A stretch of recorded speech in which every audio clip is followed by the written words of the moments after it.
दोस्तों, जो सैनिक स्कूल का मेडिकल चल रहा है वो कईयों का हो चुका है, कईयों का हो रहा है, कुछ रिजेक्ट हो गया मेडिकल में। अब उनके दिल में सवाल है कि क्या हमें कोई सैनिक स्कूल मिलेगा? जी नहीं मिलेगा, आप मेडिकल में रिजेक्ट हो गए।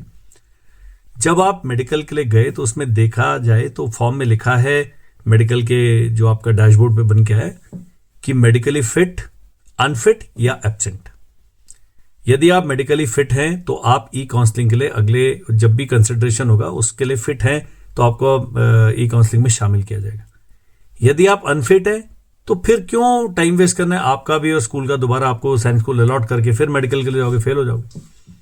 और एब्सेंट हो तो भाई साहब फिर एब्सेंट ही है, फिर आपका कुछ नहीं हो सकता।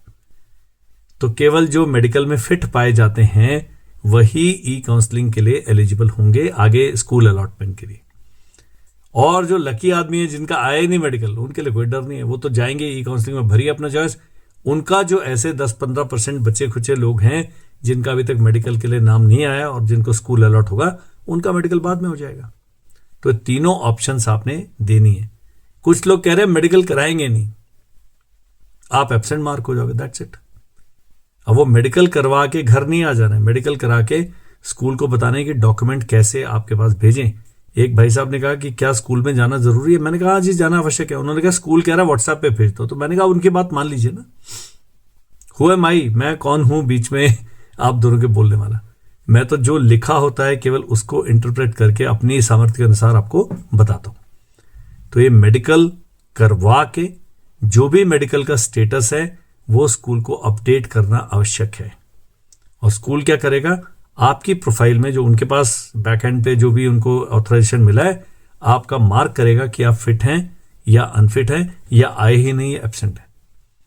तो अगर आपने मेडिकल करवा लिया और डॉक्यूमेंट जमा नहीं करे, आपका स्टेटस एब्सेंट में ही गिना जाएगा। तो ये भी ध्यान रखना है कि जब आपका मेडिकल हो जाता है, you have to inform the school about the status, submit the medical form there so that the school can update your status of medical in the आपका जो पोर्टफोलियो, जो आपका डैशबोर्ड है। इतना ही है। स्क्रीन पर एक नंबर आ रहा है, उस पर आपने केवल वही सवाल पूछने हैं जिनका जवाब ओपन डोमेन में नहीं है, जिनका जवाब किसी प्रीवियस वीडियो में नहीं है। That's it. Thank you and जय हिंद।